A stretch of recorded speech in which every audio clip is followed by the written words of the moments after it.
नमस्कार दोस्तों, स्वागत है आपका हमारे चैनल ओम स्पिरिचुअल जर्नी ओम पर। शूर्पणखा की छवि एक राक्षसी की है, एक ऐसी स्त्री जिसने नाक कटी होने के बाद श्री राम और लक्ष्मण से बदला लेने की ठानी और युद्ध के लिए रावण को प्रेरित किया और अंत में वह अपने ही कुल के नाश का कारण बनी। लेकिन इस सब के बावजूद वो श्री कृष्ण की पत्नी बनी, उसका उद्धार हुआ।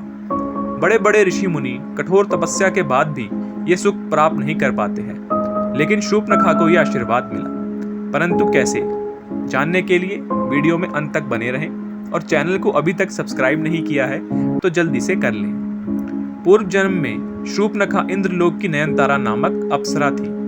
कथा के अनुसार इंद्र के दरबार में अप्सराओं का नृत्य चल रहा था। उस समय नयनतारा नृत्य करते समय आंखों से इशारा भी कर रही थी।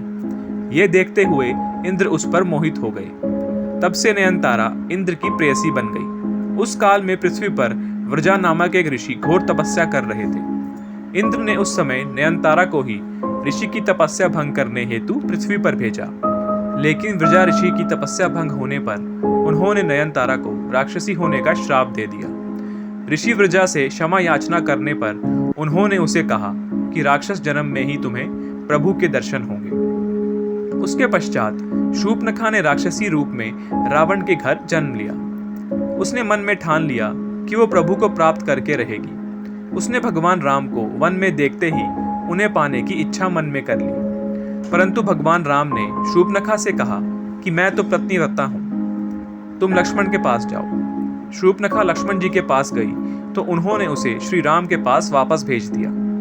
तब शूर्पणखा ने सोचा, प्रभु राम तो सीता के वश में है, अतः मैं इस सीता को ही खा जाऊंगी। और शूर्पणखा ने सीता माता पर प्रहार किया, जिससे लक्ष्मण जी ने क्रोध में आकर उसके नाक कान काट दिए। इसके बाद शूर्पणखा के ज्ञान चक्षु खुल गए और प्रभु के कार्य को पूरा कराने के लिए उनकी सहायक बनकर पहले खर व दूषण, रावण, कुंभकर्ण, मेघनाथ आदि निशाचरों का तारण करवाया और प्रभु प्राप्ति की उचित प्रक्रिया अपनाने के लिए पुष्कर जी में चली गई और जल में खड़ी होकर भगवान शिव का ध्यान करने लगी। 10,000 वर्ष बाद भगवान शिव ने शूर्पणखा को दर्शन दिए और वरदान दिया कि 28वें द्वापर युग में श्री राम कृष्ण अवतार लेंगे।